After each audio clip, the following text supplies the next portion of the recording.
Tá aqui. Vamos ver se a hora que entrar o vídeo se vai. Se vocês conseguem me escutar. Vocês conseguem me escutar Tá. agora? Sim. Tá. Então eu começo voltando na história. Sônia Guajajara, no seu discurso de posse como ministra, nos disse: o futuro é ancestral. E é por esse lugar que eu gostaria de começar essa defesa, pela minha ancestralidade e algumas coincidências. Há cerca de 50 anos, a minha avó materna ia trabalhar com vendas, enfrentando um dos seus maiores medos. A minha avó paterna abria uma livraria com as colegas, enfrentando o marido. Uma era das artes manuais, outra tinha o 18 de Brumário de Calmax como livro de cabeceira. Há 40 anos, no começo da década de 80, uma queria morar em um barco no Rio Amazonas. Outra escrevia uma dissertação de mestrado sobre a condição econômica das mulheres desquitadas. Nenhuma conseguiu realizar essas ambições. No dia de hoje, eu sinto que elas vivem na minha família aqui presente e em mim também. Sinto-me em águas misteriosas, defendendo um mestrado muito importante na minha trajetória. Hoje, gostaria de ser a voz das minhas avós, as quais, por muitas vezes, foram caladas, silenciadas, mesmo sendo mulheres tão incríveis, que eu possa honrar o sangue delas que pulsa em mim, nesse futuro ancestral. Há 3 anos, tudo começou quando nasceu Travessias, e eu comecei a observar algo das alunas que chegavam, dizendo que não sabiam escrever bem e lendo textos incríveis. E depois de algum tempo, elas vinham e diziam: olha esse texto que eu escrevi, orgulhosas daquilo que elas tinham feito. Isso me causou muita inquietação e me levou até o mestrado. Foi assim que eu entrei no mestrado. O projeto mudou daquele que eu submeti para entrar, mas se consolidou. Então, qual que foi o objetivo principal dessa pesquisa?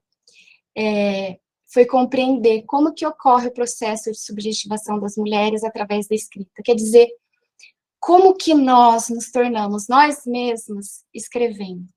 Esse objetivo se desdobra em objetivos secundários. Então, para mim não fazia sentido eu pesquisar hoje, como que se dá isso hoje, sem compreender como que isso ocorreu ao longo do tempo. Então, quando e como foi que as mulheres começaram a publicar seus textos. Também me dediquei a entender o conceito de escrita de si, com base no Foucault, e os processos de subjetivação. Além disso, percebendo como que cada uma das minhas alunas estavam implicadas nesse processo de aprendizado, e elas mesmas fazendo esse movimento, me interessou pensar na autoeducação do Steiner, e se a escrita seria uma ferramenta de autoeducação.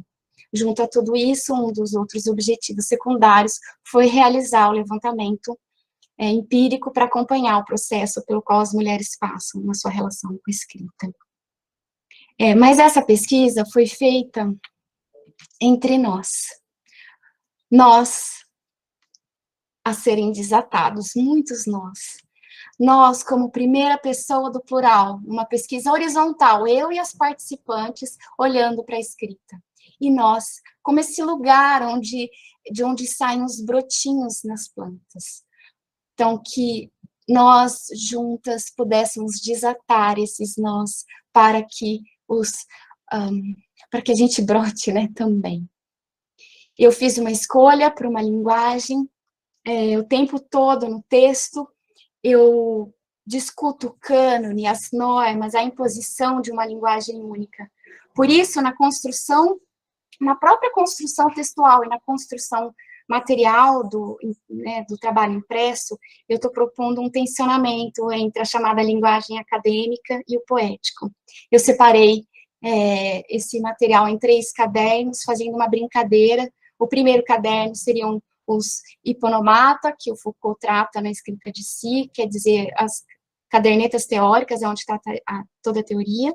O caderno 2 é onde estão as identidades, nós, e o caderno 3, me aproximando da cartografia, onde estão as análises e as dissoluções. Tudo bem. Mas então, o que que eu vim defender aqui hoje? Eu vim defender que a escrita pode sim colaborar com os processos de subjetivação das mulheres, mas eu estou chamando esse espaço do ato de escrever de território de liberdade. Não qualquer escrita, mas essa que está relacionada aos processos de subjetivação, quer dizer, nós, mulheres, somos capazes de nos constituir através da escrita, ao invés de sermos constituídas pelos discursos e mecanismos do poder. Como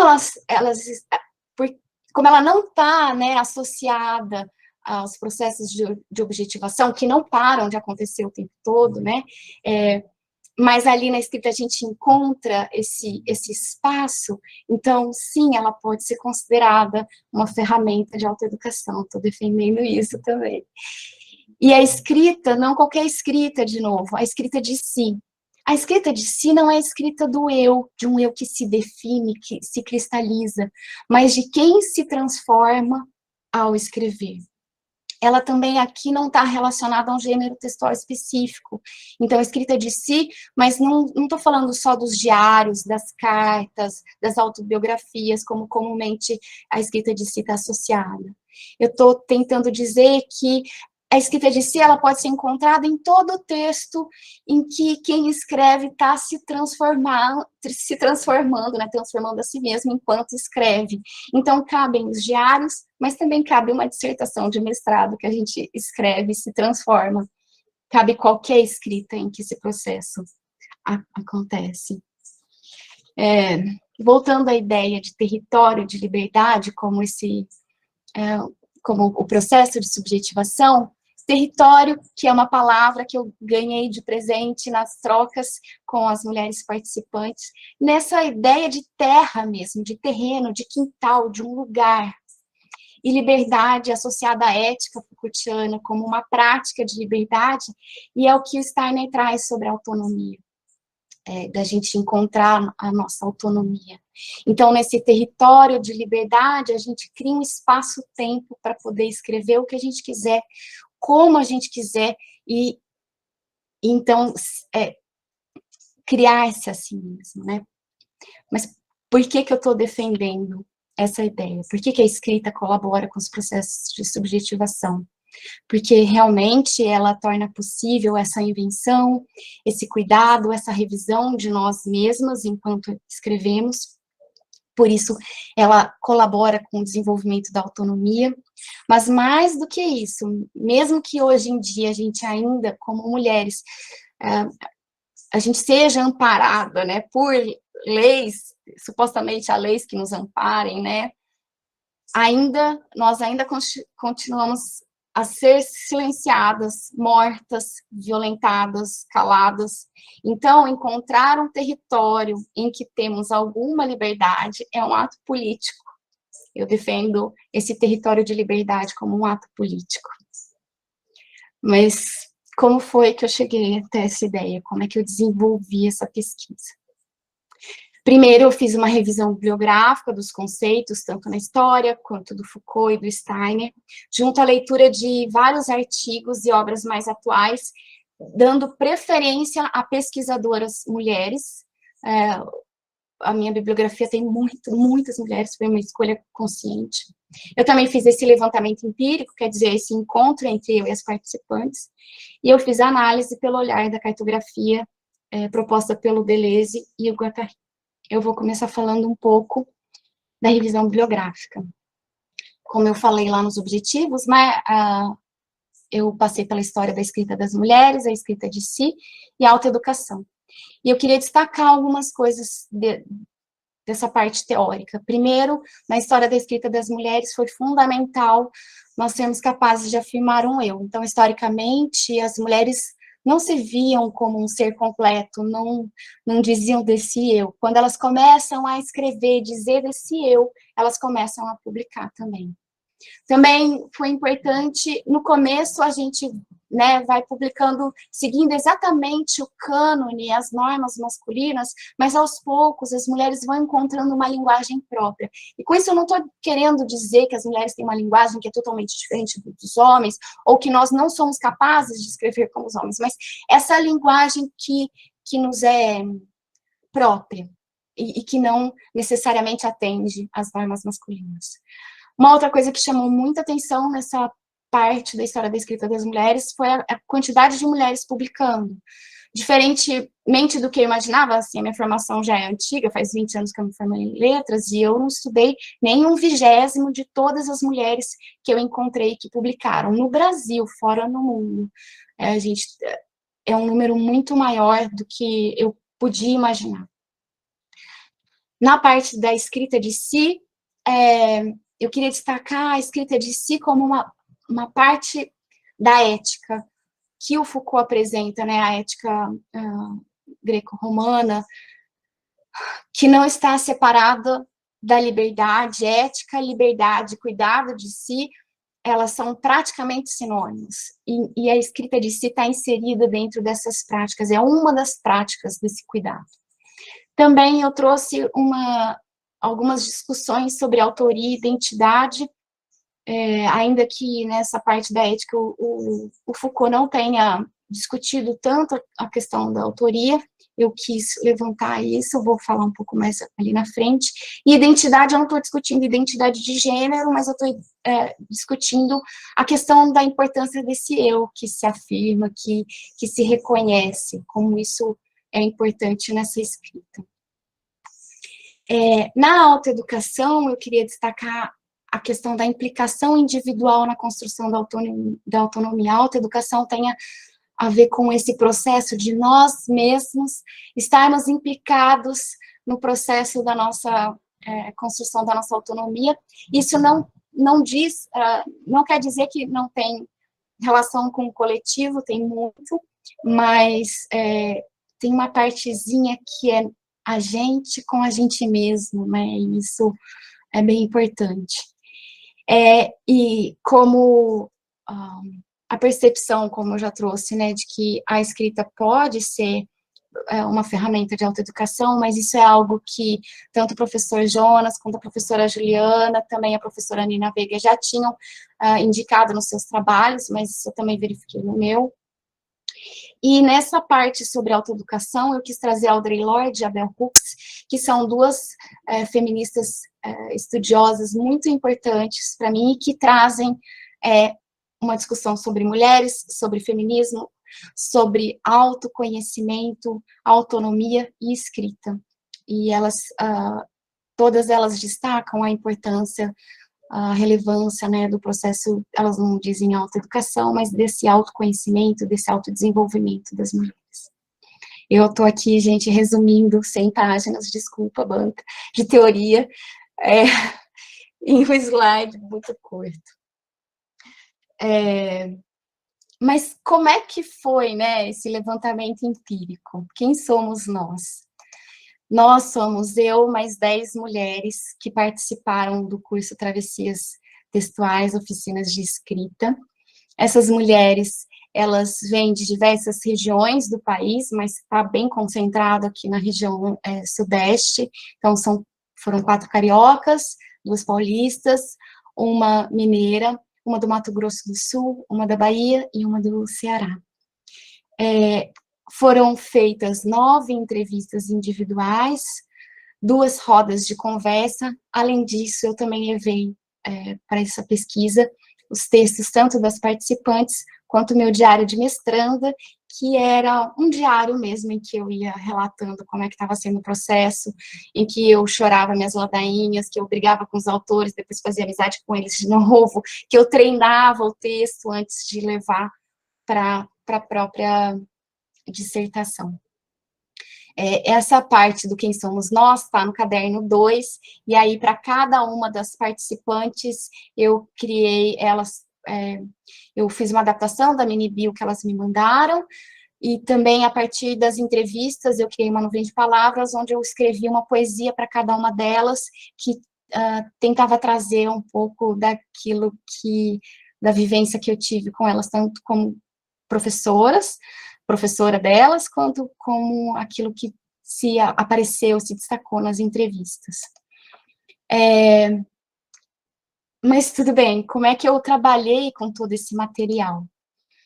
As análises, elas foram... Primeiro, eu organizei as transcrições, eu transcrevi muitas horas de material, e aí eu criei um arquivo para cada participante, depois eu criei um arquivo por pergunta, então tinha pergunta e o que cada uma respondeu naquela pergunta. Criei um arquivo com todas as respostas juntas, criei arquivo para cada uma das rodas de conversa, e depois as 2 rodas de conversa juntas. E usando um programa chamado Voyant, eu criei algumas imagens, também criei várias tabelas, mapas, gráficos para cada um desses arquivos. E ficou, né, um material enorme.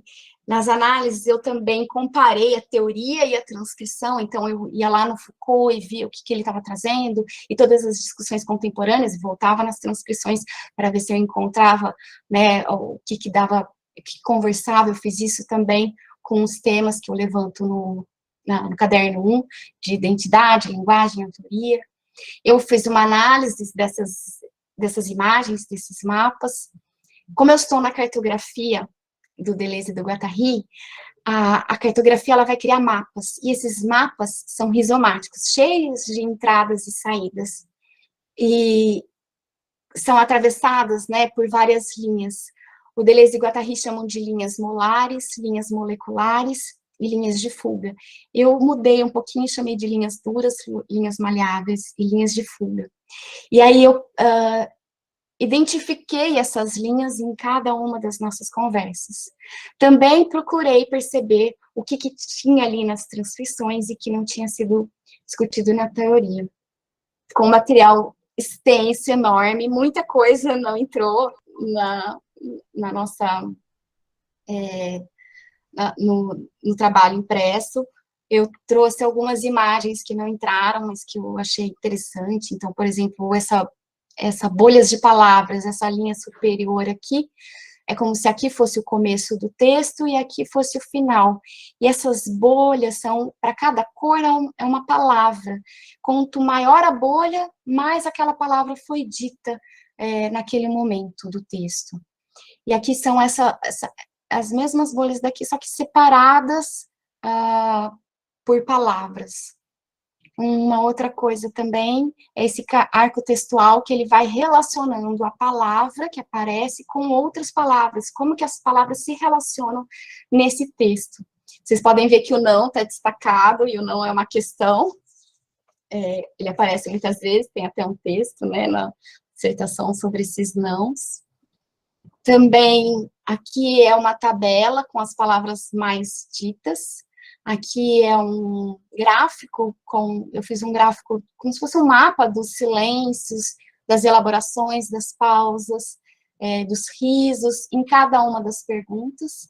E aqui é uma outra tabela em que eu peguei os temas e as falas das entrevistas para ver o quanto que eles estavam relacionados com cada um dos temas. E, por fim, as nuvens de palavras, que foi o que foi para o trabalho. Essa é uma de todas as conversas que me ajudaram muito a perceber o que se destacava. Então, eu tinha esse material enorme, com o desafio de escrever junto à cartografia, né? Então, como eu falei, a cartografia se propõe a fazer esses mapas rizomáticos, e são linhas que se cruzam o tempo todo, que está sempre uma afetando a outra. Mas, para ser mais didática, eu separei as linhas no texto, para ficar mais fácil de compreender. Então, eu chamei as linhas que o Deleuze e Guattari chamam de linhas moleculares, de linhas maleáveis, que vão dizer desses silêncios, das pausas, vai falar daquilo que é interpretável, dos desejos e das crenças, e aqui no meu caso eu estou falando dos desejos e das crenças com relação à escrita. Nesse lugar, então, eu fiz um recorte, eu falei sobre os silêncios, sobre as crenças e os desejos, e o uso da palavra não. Nas linhas duras, que são as linhas molares, é onde as explicações aparecem. Então, é onde tem o diálogo, onde eu criei o diálogo entre o teórico e o empírico. E eu não quis ficar o tempo todo chamando os autores que eu já tinha chamado lá no caderno. Então, eu escolhi me utilizar de imagens que fizessem essa conexão, e vez ou outra dizer, tá vendo, o autor disse isso e aquilo, mas não foi, eu não quis deixar esse texto tão duro assim, apesar de serem as linhas duras. Por fim, eu também trabalhei com as linhas de fuga, e numa sociedade produtiva, né, que exige produção como a nossa, que exige objetivo cumprido, linhas de fuga são quase um horror. Meu, como assim? Como assim você fez crochê se você deveria estar lendo? Como assim vocês papearam ao invés de estar respondendo exatamente a pergunta feita? Na verdade, foram nas linhas de fuga que as ideias apareceram, que o território foi criado, foi nas linhas de fuga que muita coisa ficou evidente. Com todo esse material apresentado, eu vou voltar ao que eu estava defendendo, tentando trazer como os objetivos lá de trás se cumpriram. Talvez não esteja claro e organizado na tela, mas eu espero que fique evidente. Então, a escrita pode, sim, ser um território de liberdade.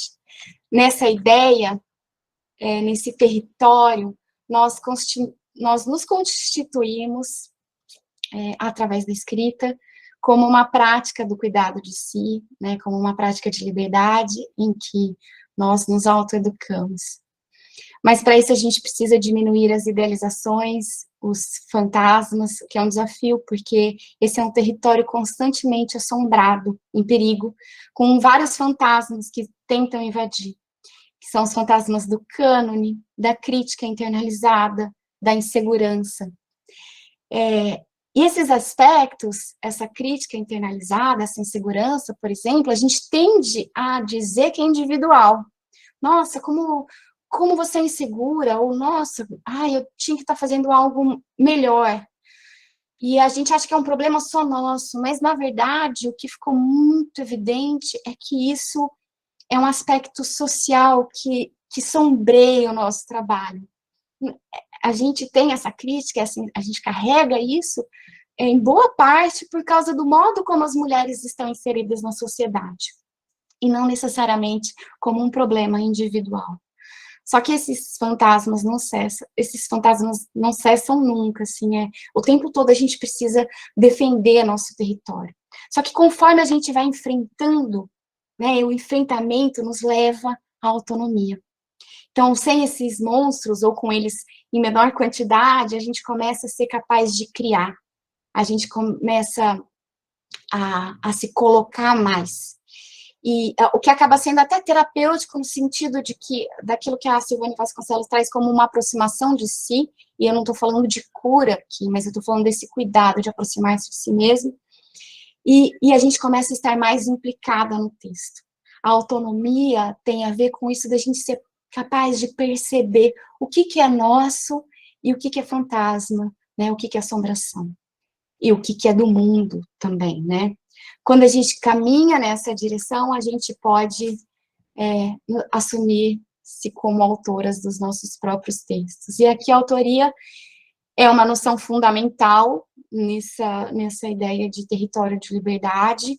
Eu não estou falando da função autor, isso foi algo que só chegou no final da pesquisa, e também não estou falando de estilística, que a autoria também tem a ver com função do autor e também tem a ver com estilística, mas aqui eu estou dizendo que é a capacidade de fundar a si mesma através do texto, ver-se como autoridade de quem escreveu e como autoridade de si mesmo.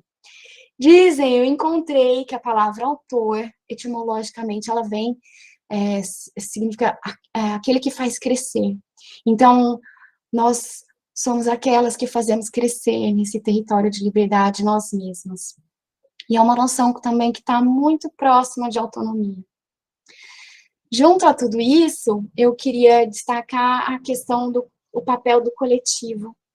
Quando nós compartilhamos esse território, quando nós encontramos esse lugar de troca, e abre-se um espaço para fala e escrita, em que, e escuta, né, da nossa escrita, sem julgamento, em que nos autorizamos e nos sentimos autorizadas a falar, as assombrações diminuem, a gente vai alcançando essa autonomia, assumindo-se mais como autoras. E aí esse espaço acaba sendo também uma oportunidade de desenvolvimento da segurança, um espaço de treino para a exposição e uma percepção, né, dessas semelhanças e diferenças com relação às outras mulheres. Então, esse território de liberdade, ele não é composto só da escrita, ele passa por muitas questões para que esse processo de subjetivação aconteça, para que a gente possa realmente tornar-se quem nós somos escrevendo. Esse é o resumo de tudo que eu trabalhei, ficou muita coisa em aberto ainda, mas há nós que podem ser desatados futuramente. Então, por exemplo, acho que seria importante pesquisar mulheres que já publicam, né, escritoras profissionais, todas as participantes não têm a escrita como profissão. Também eu pesquisei o Travessias Textuais, que é um curso que eu mesma criei, eu acho que talvez fosse importante entender como esse processo ocorre em outros cursos de escrita. Eu acho que é urgente investigar as mulheres literatas da década de 70 e 80. São mais de 400 mulheres que publicaram entre 70 e 80, e esse número precisa ser verificado, e a gente precisa descobrir o que aconteceu com elas, cadê os textos, por que a gente não está lendo esses textos. E, por fim, eu queria pensar e propor uma filosofia da escrita ou do escrever, porque a escrita está na humanidade há milênios, e a gente tem uma filosofia da educação, filosofia da ciência, filosofia da linguagem, mas e uma filosofia da escrita? É algo que eu quero ver se já existe ou não, e compreender como é que isso pode ser organizado e pensado. É isso. Eu vou terminar com 2 poemas. Primeiro, eu queria terminar com a Dança da Paz, do Steiner. Germinam os desejos da alma, crescem os atos da vontade, maturam os frutos da vida. Eu sinto meu destino me encontra. Eu sinto a minha estrela me encontra. Eu sinto os meus objetivos me encontram. Minha alma e o mundo são um só. A vida, ela se torna mais iluminada ao redor de mim. A vida, ela se torna mais árdua para mim. A vida, ela se torna mais rica em mim. Busque a paz, viva em paz, ame a paz. E aí eu trago Helene Sixux. Ela diz sobre a Medusa: quando se tenta matar uma mulher, nascem Pégasus, o cavalo alado, e Crisaor, o cavaleiro com a espada dourada. Uma mulher é sempre mais do que uma. E ela diz também que a fonte da literatura é o grito. Então, eu queria encerrar a minha apresentação dizendo, principalmente para as mulheres e qualquer minoria, gritemos, até para que a gente possa sentir e encontrar o nosso destino. É fundamental que a gente aprenda a gritar. É isso. Muito obrigada.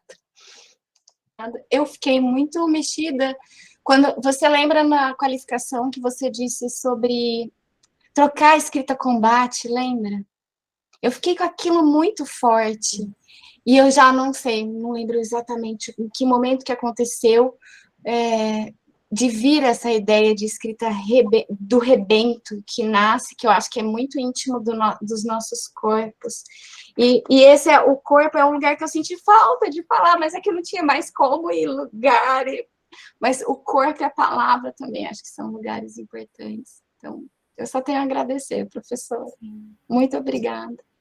Aí eu também queria te contar que, assim, eu queria ter colocado, eu pensei, né, se eu colocava a linha do tempo dentro ou não do texto, mas é que quem está aqui não sabe, mas é um trabalho muito grosso, né?